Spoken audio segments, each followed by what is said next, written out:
kalau kita bertanya itu selalu ditanya, misalnya kenapa kita punya Tuhan 3 gitu kan, mereka bilangnya Trinitas gitu kan. Pasturnya atau romonya itu pasti akan bilang cuman ya udah kamu imani saja gitu loh, karena itu di luar akal manusia, kamu nggak bisa berpikir. Tapi kalau di Islam itu kalau kamu bertanya, kalau saya sendiri saya bertanya itu pasti ada jawabannya gitu loh. Entah mereka nanti cari dulu di Al-Quran atau di hadis gitu, mereka pasti punya jawaban. Makanya itu yang membuat saya, oh iya, ini kayaknya emang ini ya. Kalau saya bertanya, saya ada jawabannya gitu, saya bisa tahu gitu, saya harus gimana. Tapi kalau di Katolik enggak. Kalau misalnya mereka udah mentok, mereka nggak punya jawabannya, mereka cuma pasti bilang, udah kamu terima aja itu, kamu imani saja gitu loh, nggak usah banyak tanya. Bismillahirrahmanirrahim.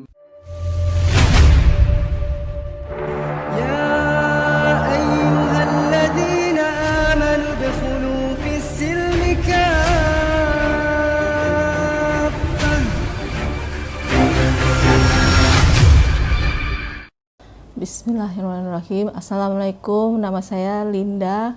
Saya dulunya agamanya Katolik. Sekarang ini kerjanya ibu rumah tangga. Dulu nama baptis saya itu Teresia waktu dibaptis. Nah, saya udah bersahadat itu dari tahun 2013 di Masjid Lao-Tse yang Masya Allah banyak banget yang mendukung. Saya nggak nyangka banyak keluarga dari suami yang datang menyaksikan saya mengucapkan kalimat syahadat. Waktu itu kalau dari pihak saya nggak ada sama sekali, karena saya waktu itu mengucapkan kalimat syahadat, orang tua saya belum tahu. Itu dari 2013 bulan Oktober, yang pas besoknya itu mau Idul Adha ya, nggak salah. Pekerjaannya ya sekarang ini ibu rumah tangga aja. Dulu saya sempat bekerja terus berhenti, sebelum pandemi itu berhenti, sampai sekarang jadi ibu rumah tangga. Jadi yang mendasari saya masuk Islam itu awalnya itu saya mengenal Islam dari suami saya dulu, belum suami ya, masih teman dekat lah. Dia yang mengajarkan saya tentang Islam, dia yang selalu bicara tentang Islam. Misalnya dia suka berkisah tentang para nabi, terus adab-adab orang Islam itu seperti apa. Jadi dia ngalirnya ceritanya itu tentang kehidupan ya. Jadi kalau manusia, kalau kita bercerita tentang kehidupan tuh lebih menarik ya daripada kita cuma cerita yang gitu-gitu aja gitu kan. Nah dari situ saya mulai tertarik, dan dia yang menyadarkan saya gitu. Dia yang membuat saya berpikir bahwa yang kamu sembah ini selama ini siapa gitu kan, kenapa kok Tuhan bisa ada 3 gitu. Dia membangun dari logika saya gitu kan, dia buka ya juga ya lah. Terus kalau misalnya Tuhan itu manusia, berarti dia bisa mati dong gitu kan, berarti Tuhannya nggak hebat dong gitu. Allah kan maha dahsyat gitu kan. Lah kalau Allahnya dari manusia dia bisa mati, ya terus ngapain juga, berarti kamu juga bisa jadi Tuhan dong gitu kan. Wah iya juga ya. Ya, nah terus ya udah, makanya dari situ, nah akhirnya satu hari dia ajak saya nonton videonya Umi Irena gitu kan. Umi Irena waktu dia membaca syahadat gitu, kenapa dia mengucapkan syahadat. Nah dari situ dia bilang dia karena baca surat Al-Ikhlas yang menyatakan bahwa Allah itu satu gitu. Allah itu tidak diperanakan dan tidak beranak dan tidak diperanakan gitu kan, maksudnya tidak beranak lah gitu. Allah itu satu. Maksudnya tiada ilah selain Allah gitu kan. Makanya lah, jadi terus dari situ saya mulai berpikir tuh, lah selama ini siapa yang saya sembah ya gitu kan. Nah habis nonton video itu, besoknya langsung saya tidak pergi ke gereja sama sekali. Jadi ada 1 tahun saya vakum, nggak ngapa-ngapain. Jadi nggak ke gereja, nggak ke pura lah, atau nggak ke masjid atau ke tempat ibadah lah istilahnya gitu.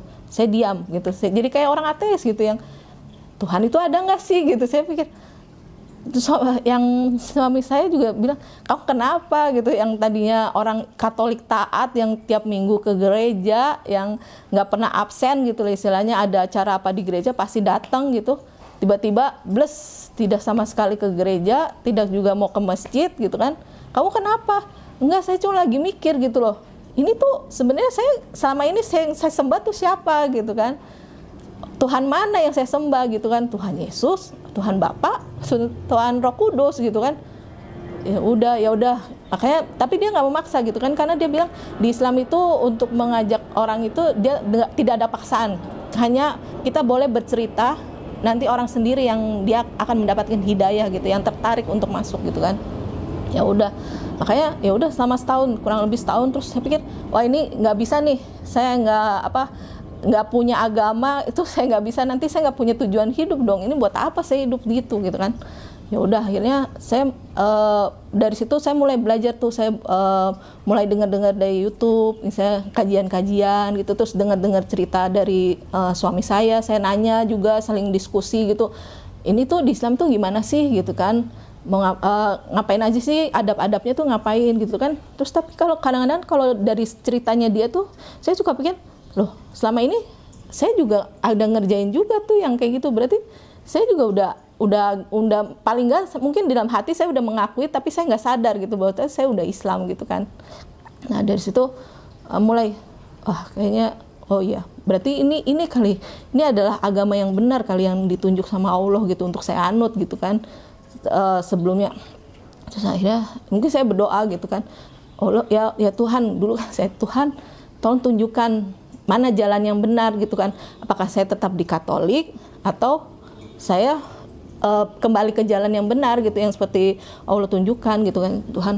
Ya udah, habis itu dari situ mikir dalam hati tuh, akhirnya nggak tahu ya, tiba-tiba ada, terus sering dengar juga, maksudnya waktu itu pernah tiba-tiba pagi-pagi yang jam 2 pagi terbangun dengar suara azan apa ya jam 2 pagi kan, kayaknya kalau dipikir-pikir kayaknya nggak ada ya, mungkin orang ngaji kali ya, mungkin nggak tahu di kuping. Terus kalau saya cerita sama suami saya, kok saya kemarin dengar ya jam 2 pagi ada suara azan, dia nggak mau bilang itu mungkin salah satu hidayah, takutnya saya takut gitu kan, jadi dia cuma bilang, dia senyum-senyum aja, ya mungkin itu apa ya, maksudnya petunjuk, tapi kamu coba deh, mungkin salah dengar nggak, dia bilang gitu kan. Enggak, bener, jelas banget, dia bilang. Oh ya udah, dia cuma senyum aja, tapi nggak yang bilang udah itu dapat hidayah kamu harus masuk Islam gitu, nggak, dia nggak kayak gitu, dia itu cuma senyum aja, cuman ya udah ini aja, maksudnya dinikmati, didengar aja gitu kan. Oh ya udahlah gitu kan. Ya udah dari situ ya udah mulai udah belajar tuh, akhirnya malam yang sebelum syahadat tuh, jadi aku pikir menetapkan diri hati biar saya harus punya tujuan hidup nih, biar saya nggak, arahnya tuh jelas gitu kan. Jadi akhirnya oh ya berarti Islam nih, kayak berarti mungkin Islam kali ya petunjuknya itu yang harus saya anut gitu kan. Karena selama ini kalau misal di Katolik itu kan dia adanya kalau kita bertanya itu selalu ditanya misalnya kenapa kita punya Tuhan 3 gitu kan, mereka bilangnya Trinitas gitu kan. Pasturnya atau romonya itu pasti akan bilang cuman ya udah kamu imani saja gitu loh, karena itu di luar akal manusia, kamu nggak bisa berpikir. Tapi kalau di Islam itu kalau kamu bertanya, kalau saya sendiri saya bertanya itu pasti ada jawabannya gitu, entah mereka nanti cari dulu di Al-Quran atau di hadis gitu, mereka pasti punya jawaban. Makanya itu yang membuat saya oh iya, ini kayaknya emang ini ya. Kalau saya bertanya, saya ada jawabannya gitu. Saya bisa tahu gitu, saya harus gimana. Tapi kalau di Katolik enggak. Kalau misalnya mereka udah mentok, mereka nggak punya jawabannya, mereka cuma pasti bilang, udah kamu terima aja itu, kamu imani saja gitu loh. Nggak usah banyak tanya loh. Jadi ngapain juga, berarti kan istri kayak kita jadi kayak robot gitu kan, di apa sih istilahnya, kayak robot lah, kaku gitu kan, harus diperintah gitu kan. Nah sedangkan kalau di Islam kan kita punya hubungan yang kita jelasin tuh nggak cuma hubungan antara manusia dengan Allah, tapi kan ada dari manusia ke manusia dengan dirinya sendiri. Itu yang Islam mengatur, itu hanya agama Islam yang mengatur itu. Kalau di agama lain tidak ada, kebanyakan hanya hubungan manusia dengan Tuhannya gitu kan. Ya seperti itu aja sih. Makanya itu yang mendasari saya untuk meyakini saya untuk membaca kalimat syahadat di Masjid Lotse. Prosesnya gimana tuh ketika di Masjid Lotse syahadatnya? Prosesnya itu maksudnya biasa aja sih, maksudnya pas datang kita sebelumnya itu ada ini dulu ya, maksudnya kan ada kontak personnya ya, waktu itu ke Pak Yusman namanya itu kan, sama dibantu sama Cilili sama Ci Evi waktu itu. Nah, kebetulan karena saya Chinese, suami saya tuh mau biar merasa saya tuh ada temennya gitu kan. Kalau mualaf itu Chinese itu ada tempatnya tuh di Masjid Lause, makanya diajaknya ke Masjid Lause gitu untuk baca syahadat gitu kan. Nah, pertama kontak dulu ke Pak, saya mau baca syahadat nih, waktu kapan? Oh, datang aja, nggak ada masalah, mereka welcome banget. Dan ada waktu itu dapat kontak person dari CFI dan Cililis gitu kan. Mereka yang bantu prosedurnya, cuman pokoknya kita sediain prosedurnya sendiri, baca syahadat yang Masya Allah, waktu saya baca syahadat saya nggak nyangka gitu kan, saya cuma bilang ke suami saya, bilang saya mau baca syahadat dong, temenin saya gitu kan. Nah akhirnya ya udah, dia tuh cuma bilang ke, dulu baru calon mertua ya, sekarang udah bapak mertua, dia bilang itu si Linda mau baca syahadat gitu. Oh yaudah, dia panggil semua saudara suami itu yang saya nggak nyangka, Masya Allah banyak banget yang ngajak saya untuk baca syahadat gitu. Oh di Islam tuh begini ya, maksudnya welcome banget itu untuk orang yang masuk Islam gitu kan, apalagi orang baru gitu yang kalau mereka bilang kalau itu kita mulai dari nol lagi ya, kalau orang dalam mualaf itu kan putih nih kamu gitu kan. Oh iya, jadi banyak banget keluarga suami yang mendukung gitu, tapi kebetulan emang orang tua saya belum tahu karena saya masih bingung nih ngejelasinnya gimana ya gitu. Tapi udahlah, ntar dulu saya dulu yang diituin gitu kan. Ya udah akhirnya baca syahadat, alhamdulillah lancar bacanya gitu kan, dua kalimat syahadatnya dibimbing, disaksikan oleh bapak mertua sama ada kakeknya dari suami juga gitu kan. Mereka yang jadi saksi gitu. Ya udah, ya seperti itu sih prosesnya. Berapa lama setelah syahadat terus keluarga tahu tuh? Itu kurang lebih sebulan apa 2 bulan, saya agak lupa, tapi kurang lebih bulan lah, sebulan apa 2 bulan lah kurang lebih itu. Nah reaksi ya kebetulan mama saya kan udah meninggal gitu kan, dan hanya tinggal papa saya kan, jadi malam-malam saya telepon gitu kan, memberanikan diri gitu kan, bilang Pak, Linda udah jadi Islam gitu kan. Hah? Pasti mereka, papa saya pasti syok dulu gitu. Kamu apaan sih gitu kan? Karena di pikiran mereka tuh Islam itu agama yang, maaf ya gitu ya.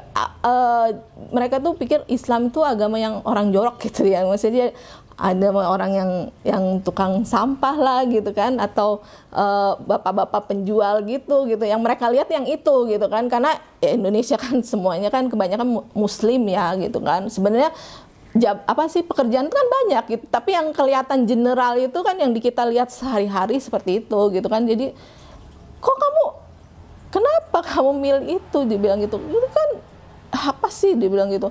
Ya enggak, ini jalan pilihan Linda gitu, dia bilang gitu kan. Emang nggak ada agama lain, dia bilang gitu, selain Islam, dia bilang gitu. Ada, tapi kan Linda nggak mau, Linda maunya yang ini karena dia belajar, dia bilang gitu kan. Enggak, pokoknya dia menentang habis-habisan. Terus dia bilang gini, ya udah coba kamu tanya saudara mama kamu, dia bilang gitu, saudara sepupu mama gitu kan, tanya mereka kamu masuk Islam tuh gimana gitu kan. Oh ya udah, aku turutin dong gitu kan. Terus aku tanya, telepon dah satu-satu saudara dari mama gitu kan, ngabarin, Ci, karena aku panggil Ci kan, Ci aku udah masuk Islam nih sekarang gitu kan, gimana? Hah? Mereka kaget sebenarnya. Awal-awal pasti kaget gitu. Gila, semua saudara itu nggak ada sama sekali yang masuk Islam, baru saya gitu kan. Jadi ya udahlah gitu kan. Ya udah, itu pilihan kamu, dibilang. Jadi mereka itu lebih itu hidup kamu yang jalanin, ya udah. Itu resiko kamu tanggung sendiri gitu kan. Ya udah. Habis itu aku telepon lagi papaku kan gitu, besokannya aku bilang, "Pak, udah aku Linda udah telepon sama Cici itu." Dia bilang, terserah Linda, kan yang jalanin Linda, bilang gitu kan. Hah? Kaget, papaku kaget gitu kan. Nah kalau didukung gitu kan, dipikir dia bakal ditolak lah gitu kan. Ternyata nggak didukung kan. Ya udah akhirnya. Jadi setelah papa saya dengar sepupu saya tuh mendukung saya gitu kan, maksudnya dia nggak menolak juga, nggak yang Islam membantah juga gitu kan. Terus dia bilangnya, masa sih, papa saya reaksinya kaget gitu kan, kok ada ya didukung, apalagi muka saya muka mata sipit gitu kan, yang jarang banget gitu ada Islam tapi mata sipit gitu kan. Ya udah, nggak, ya udah pokoknya kalau kamu tetap di Islam gitu kan Bapak, saya nggak mau kamu anak gitu. Udah, Masya Allah, udah, aduh, gimana? Ya udahlah. Habis telepon saya matiin aja, ya udah matiin. Terus saya cerita sama suami saya gitu kan, itu gimana nih, gue nggak diaku anak nih sekarang nih, dia bilang gitu kan. Aduh gimana, ya udah tenang, nggak apa-apa, dia bilang. Kan waktu itu kan, habis itu kan setelah saya belajar itu juga suami kan ngajak, ya udah kita nikah aja yuk, dia bilang gitu kan. Oh udah, karena dia mau ngajak aku nikah kan, akhirnya dia, ya udah kita datengin dong bapak saya kan kebetulan di Cirebon kan gitu. Ya udah didatengin lah kita, waktu itu aku, suamiku sama ada satu saudaranya suami gitu kan ngajak, jadi kita bertiga datengin ke Cirebon gitu kan, ngajakin ketemuan gitu kan. Nah suami aku ngajakin, ya udah kita pergi ke tempat makan yuk gitu. Ya udah diajak pergi ke tempat makan, aku ngajak adenya gitu kan. Nah ya udah ngobrol lah di situ. Nah yang aku bingung gitu, suami itu bisa mengalir aja gitu ngobrol sama papaku gitu kan, nggak yang pas datang langsung ditolak gitu, yang kamu siapa gitu, enggak, dia langsung kayak welcome gitu, ngajak ngobrol biasa gitu, ngajak ngobrol, malah pulangnya, kamu mau pulang, yaudah ayo sini mampir beli ini dulu aja, nanti bawa ke sini. Kita makanya kan Masya Allah, jadi aku juga kadang bingung, apa ini karena doa aku gitu ya, udah pasrahin dulu gitu kan, ya Allah terserah lah ini mau gimana gitu kan. Nah itu mungkin salah satu jalannya, mungkin bapakku jadi agak udah mulai mau menerima gitu dengan setelah ngobrol dengan suamiku gitu kan. Ya udah akhirnya setelah ya pulang dari Cirebon, mulai dari situ, mulai besoknya udah aku telepon tuh mulai ya udah nggak apa-apa sih, tapi masih ada lagi gitu kan. Abis itu dia masih ngerayu saya gitu kan, dia bilang gini, ya udah Linda, boleh deh kamu kawin Islam gitu kan, nggak masalah nih gitu kan.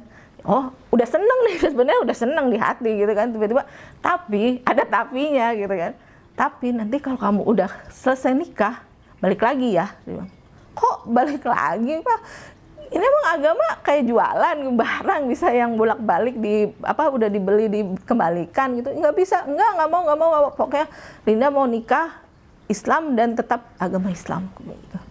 Oh dia diam, dia nggak menjawab juga, dia bilang ya udah. Nah, aku pikir kan pas kita nikah itu, pas resepsi gitu kayaknya sama akad gitu kan, pikir datang nggak ya gitu kan, dia mau datang nggak ya gitu ya. Tapi ya udahlah, pasrah, kita udah siapin sih sebenarnya, kita siapin buat dia, kalau dia datang ya kita sambut gitu, kalau dia nggak mau datang ya udahlah pasrahkan aja semuanya.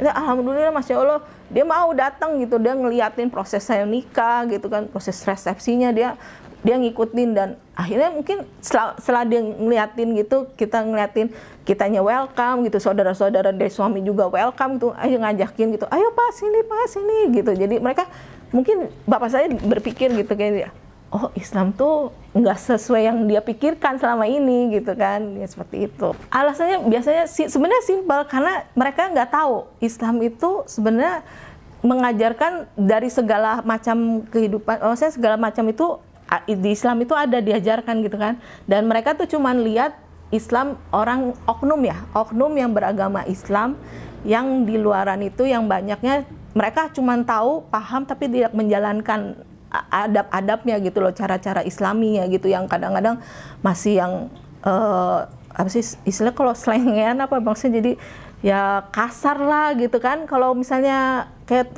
maaf ya, maksudnya orang yang berpendidikan rendah gitu kan, yang kayak tukang sampah, saya bukan merendahkan, maaf, mereka tuh mungkin mereka cuma tahu Islam kan agama turunan gitu kan, mereka nggak belajar gitu kan, mereka cuma bilang Islam tuh cuma taunya sholat, puasa, zakat, udah selesai gitu kan. Padahal sebenarnya Islam itu kan luas gitu kan, nggak cuma Islam sholat, puasa, dan zakat gitu kan. Mereka cuma taunya dari kelakuannya aja. Jadi mereka lihat kalau di pinggiran jalan gitu, misalnya tiba-tiba ada orang buang sampah sembarangan gitu kan, yang lihat pakai kerudung gitu kan, yang buang gitu, atau kalau yang jenggotan yang buang pakai sampah sembarangan. Terus dia apa yang diajarin gitu kan, mereka jorok gitu kan, buang sampah sembarangan, ada padahal tempat sampahnya di sebelah gitu kan. Itu kita nggak mau memungkiri gitu, ada yang seperti itu gitu kan.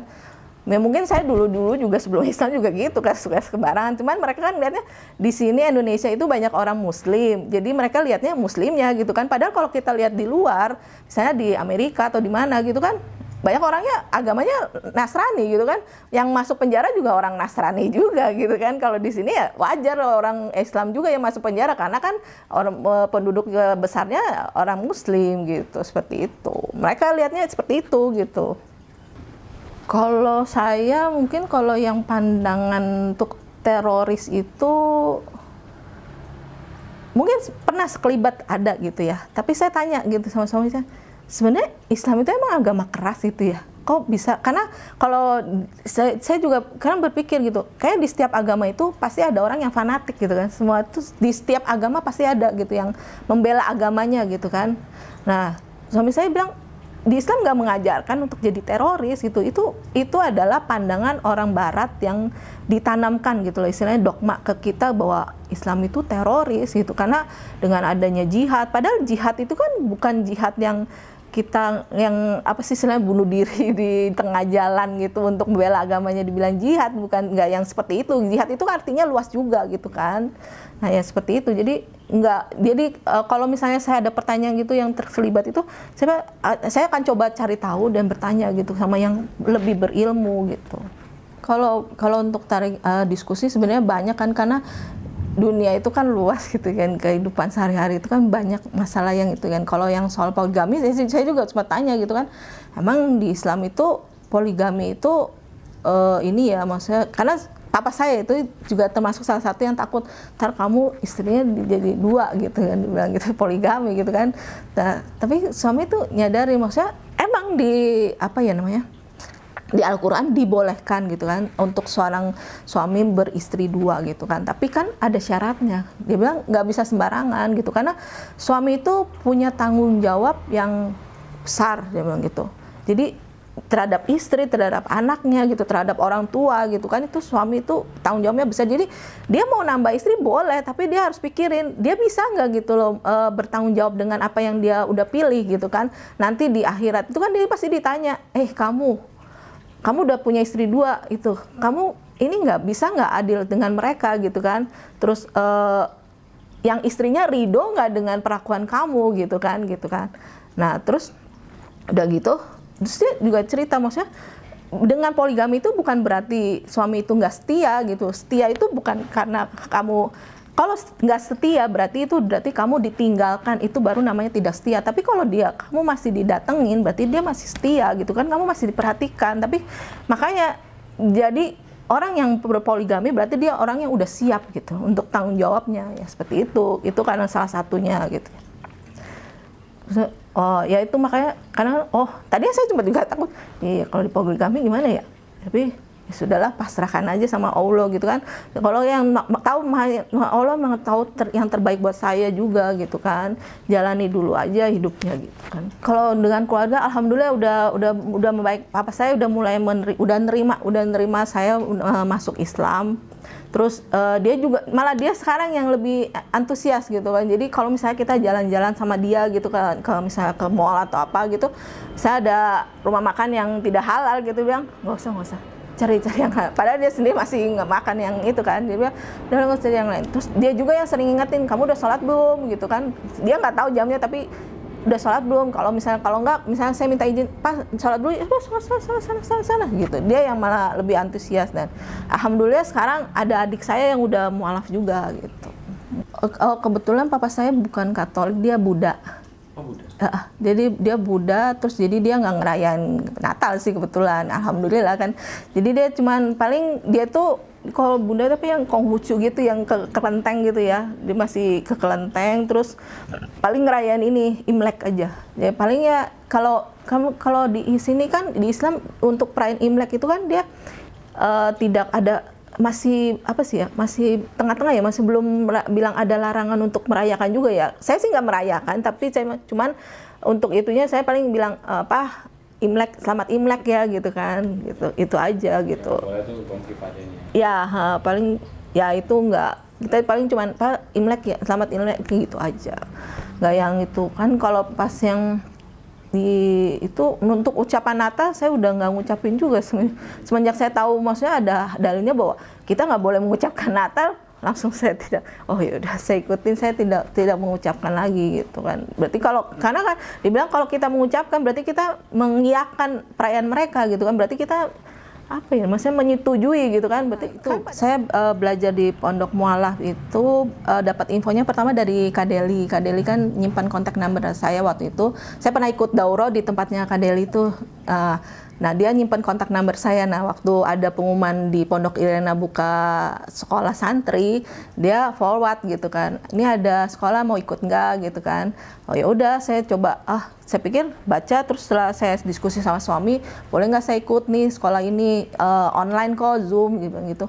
Ya udah ikut aja kan, mau nambah ilmu, belajar, nggak apa-apa, ikut aja. Makanya saya dari situ bisa ikut. Nah, Masya Allah, tadinya saya pikir cuman iseng-iseng apa sih belajar, tapi kalau saya lihat materinya tuh cukup lengkap gitu. Ada belajar akidah, ibadah, sholat, baca Al-Quran gitu kan, doa. Nah sebenarnya waktu saya jadi mualaf itu kan saya juga masih belum belajar yang benar-benar ya, masih insya Allah kalau sholat saya masih ya udah alhamdulillah lah ya. Tapi kalau yang lainnya misalnya baca Quran itu saya masih terbata-bata gitu kan. Saya cuman bilang sama Allah, saya mau ini dong baca Quran supaya bisa lancar gitu kan. Nah mungkin itu salah satu jalannya ditunjukin dari yang Pondok Mualaf ini gitu kan. Ini loh ada belajar gitu kan. Oh ya udah saya coba ikutin.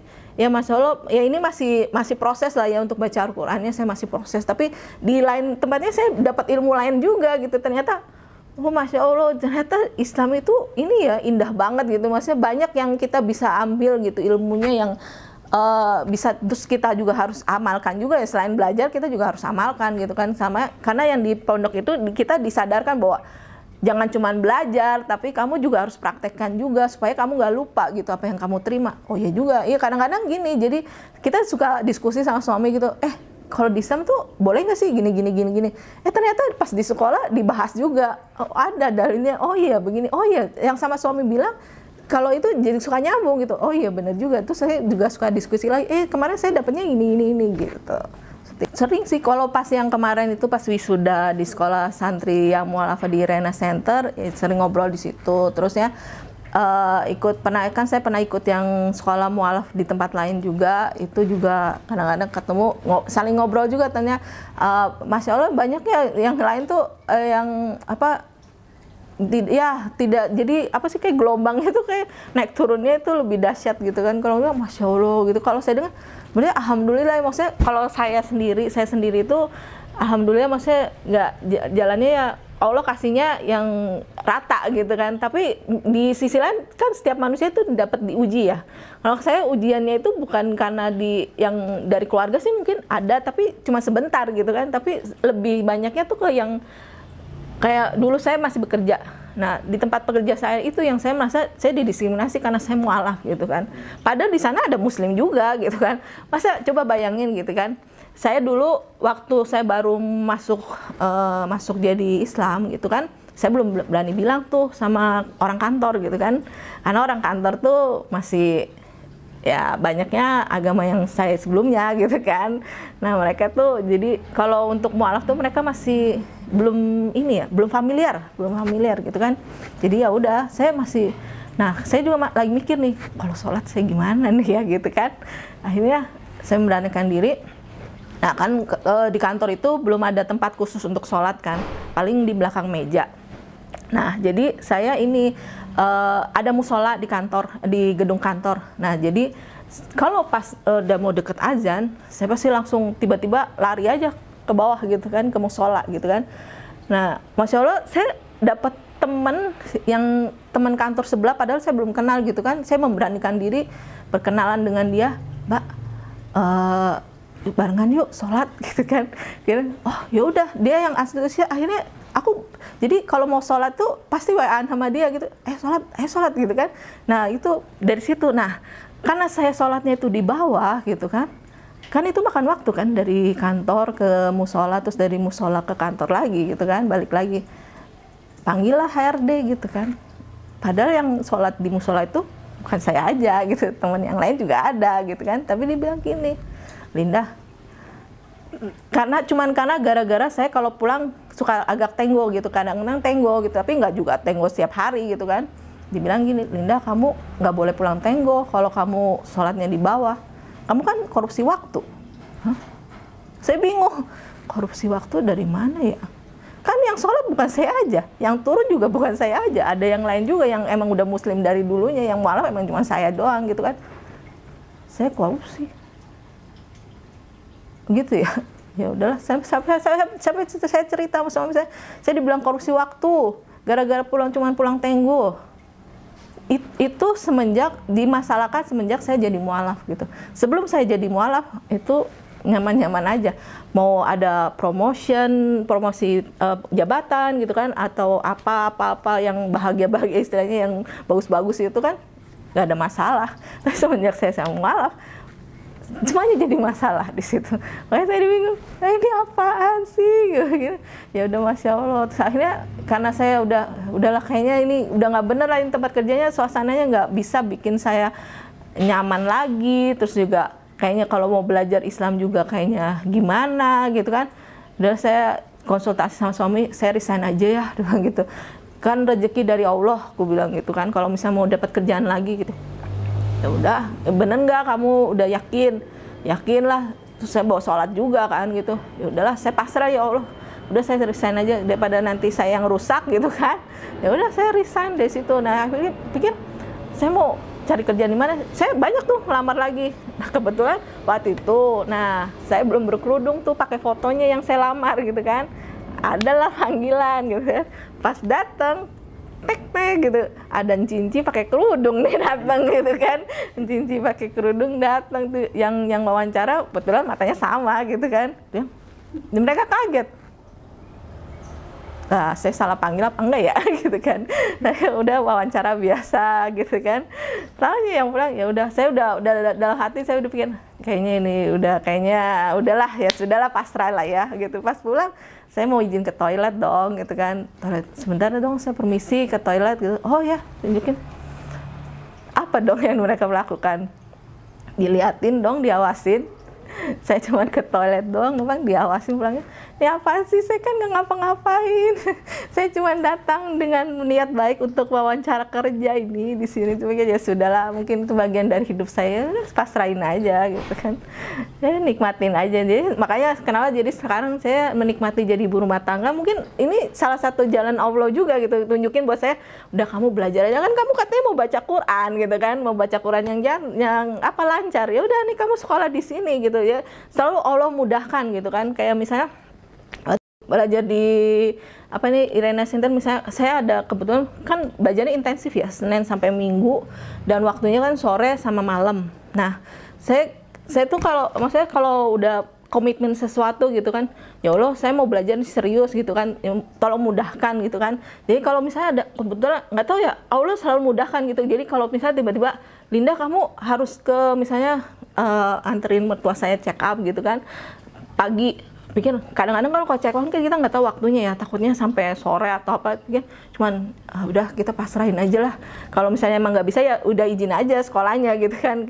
Ternyata enggak, Allah mudahkan gitu. Tiba-tiba check upnya tuh sebentar gitu, udah selesai sebelum waktunya, saya pulang bisa langsung belajar lagi gitu. Ya Allah, alhamdulillah ya, Masya Allah gitu. Berarti intinya emang kalau kita udah niat gitu untuk belajar, pasti Allah selalu mudahkan dan dia punya caranya sendiri gitu kan untuk bantu kita gitu kan. Makanya itu yang aku, ya Masya Allah ya gitu. Itu aja sih.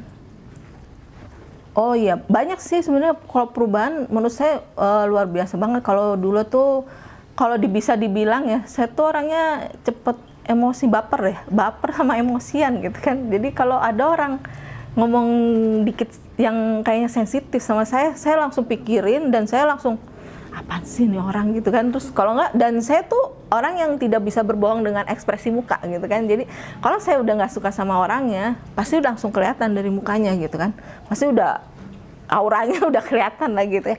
Tapi semenjak saya belajar Islam itu saya udah mulai berubah gitu, belajar lagi untuk emosinya udah ditekan gitu. Jadi untuk kalau misalnya dengar sesuatu tuh nggak langsung yang diterima mentah-mentah, tapi disaring dulu gitu, dipikirkan sebenarnya ini apa ya yang harus saya terima itu apa gitu, yang maksudnya dipikirkan dulu, nggak yang langsung spontanitas, karena saya dulu orangnya spontan gitu, kalau nggak suka ya langsung ngomong gitu kan, saya nggak suka kamu loh gitu kan, saya kan ngomong gitu di to the point gitu kan. Tapi sekarang nggak, saya mulai coba untuk berpikir dulu, untuk jangan sampai mulut saya tuh mengucapkan kata-kata yang nanti orang lain sakit gitu kan, itu nggak boleh kan, karena dalam Islam juga nggak boleh membuat orang lagi sakit hati gitu, apalagi diri sendiri aja sakit nggak mau, apalagi orang gitu kan. Kayak gitu sih, banyak banget Islam yang membuat saya jadi berubah ke lebih baik lagi gitu. Untuk yang banyak berkontribusi untuk saya, perkembangan saya untuk jadi Islam yang lebih baik lagi itu ada pertama mertua saya gitu kan, dia sering sharing tentang dakwah-dakwah, dia tuh senang sharing tentang cerita sahabat Nabi atau adab-adab Islam gitu. Jadi kadang kalau untuk diskusi, saya kadang-kadang ngajak mertua saya untuk ini, Pak kalau ada gini-gini gimana gitu. Nah itu mertua saya. Terus suami saya juga itu salah satunya pendukung terbesar saya untuk Islam, juga menguatkan lagi gitu. Kalau iman saya kan mualaf itu iman kayak lift, kalau ada yang bilang kayak lift naik turun gitu kan. Iya. Nah itu suami yang suka ngingetin lagi gitu kan, kalau misalnya saya yang lagi down gitu, kamu jangan begitu, kalau nggak coba deh baca ini, kalau nggak tonton deh ini ustadz ini atau siapa gitu kan. Kalau kan ntar dia bantu cari dalilnya apa gitu kan. Nah itu, dan terus nah keluarga suami itu juga yang keluarga besar gitu ya, saudara-saudaranya, nah itu juga sebenarnya sama-sama banyak mendukung saya untuk lebih baik lagi gitu kan. Kadang malah karena saya misalnya, karena saya belum punya anak gitu kan, mereka bantu saya dengan doa, dan mereka juga Linda nanti kalau misalnya ini sholat tuh ya pas sujud terakhir kamu minta itu banyak-banyak, dia bilang gitu. Itu ada om dari suami gitu ngasih tahu, nanti baca doanya ini ya, dia bilang gitu. Nah terus mereka juga banyak guru kan, keluarga besar suami. Nah mereka juga yang mau ngajarin saya baca Quran juga, ayo mana sini datang gitu kan. Nah itu banyak keluarga suami lah yang, karena kan keluarga suami Islam ya, kalau keluarga saya sendiri kan belum, kebetulan cuman adik saya baru mualaf gitu kan. Jadi kalau yang dari papa saya cuman dia mendukung, mungkin di dalam hatinya dia ya udah menerima saya apa adanya sekarang ini gitu. Nah terus ya terima kasih untuk semuanya, untuk sahabat ngaji cerdas yang udah menonton video saya. Mungkin semoga apa yang saya ceritakan menjadi ada yang bisa diambil manfaatnya, dan mohon maaf bila ada kata-kata yang saya kurang berkenan, mohon dimaafkan. Tidak ada maksud untuk menyakiti siapapun. Terus semoga dari cerita saya ada manfaat yang bisa diambil dan bisa dimanfaatkan untuk yang untuk kebaikan juga. Terima kasih, alhamdulillah sudah mendengarkan video ini. Assalamualaikum warahmatullahi wabarakatuh. Waalaikumsalam warahmatullahi wabarakatuh.